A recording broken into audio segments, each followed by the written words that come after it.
ایک ہلچل والے شہر کے دل میں، جس میں عمارتوں اور مصروف گلیوں میں گھرا ہوا تھا، ایک پرانے آئیوی سے ڈھکی ہوئی دیوار کے پیچھے ایک چھوٹا گولا ہوا باغ چھپا ہوا تھا۔ یہ باغ ایک بار متحرک اور زندہ تھا، لیکن سالوں کے دوران یہ نظر انداز اور ترک کر دی گیا تھا، اس کی خوبصورتی وقت سے کھو گئی تھی۔ ایک دن ایملی نامی ایک متجسس نوجوان لڑکی باغ کے زیر زمین دروازے پر ٹھوکر کھا گئی۔ اس کے پکڑے ہوئے اصرار سے متاثر ہو کر اس نے الجھ گئی بیلوں کو ایک طرف دھکیل دیا اور اندر گھس لیا۔ جب اس نے دہلیز سے قدم رکھا تو اسے ایسا لگا جیسے وہ پوری طرح سے کسی اور دنیا میں داخل ہوئی ہو۔ جنگل کے پھولوں کی خوشبو سے ہوا موٹی تھی اور سورج کی روشنی پتوں کے اوور ہیڈ کی چھتری سے فلٹر ہوتی تھی، جس سے نیچے زمین پر گہرے سائے پڑتے تھے۔ ایملی باغ سے گھوم رہی تھی، رنگوں کے ہنگامے میں حیرت زدہ تھی اور مکھیوں کی نرم ہم اپنے کام کے بارے میں جا رہے ہیں۔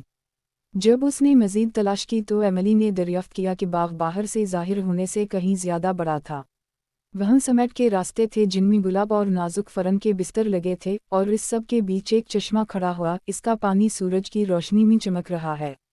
لیکن سب کی سب سے قابل ذکر چیز امن اور سکون کا احساس تھا جس نے باغ کو خراب کر دی۔ گویا وقت اپنی دیواروں کے اندر ہی کھڑا ہے اور بیرونی دنیا کی تمام پریشانیوں کا خاتمہ ہو گیا۔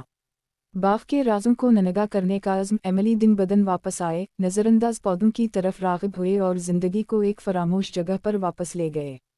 ہر گزرتے موسم کے ساتھ باغ پھل پھول گیا اور ایملی کی اس سے محبت اب بھی گہری ہوتی گئی۔